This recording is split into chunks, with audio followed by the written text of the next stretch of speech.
अलीज़े शाह के खिलाफ मुकदमा दर्ज करवा दिया गया। पाकिस्तानी अदाकारा और मॉडल मिन्सा मलिक ने अदाकारा अलीज़े शाह के खिलाफ तशद्दुद का इल्जाम लगाते हुए FIR दर्ज करवा दी।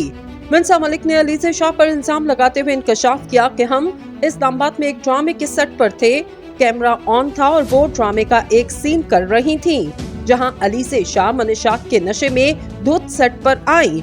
इन्होंने बताया कि अलीज़े शाह नशे की हालत में इनके करीब आईं और चर्च का सिगरेट इन पर फेंका और इनको मारने की कोशिश की।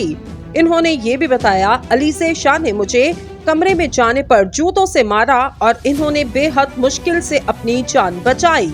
इन्होंने अपनी FIR रिपोर्ट में कहा, इससे कबल भी अलीज़े शाह ने एक प्रोडक्शन कंपनी को तंग किया था, जिसके सबब इन्होंने अलीज़े के खिलाफ मुकदमा दर्ज करवाया था, जिसके बाद इस ड्रामे की शूटिंग भी रोक दी गई। यासिर नवाज ने भी इंकशाफ किया था कि अदाकारा अलीज़े शाह के साथ काम करके पछताने लगे थे।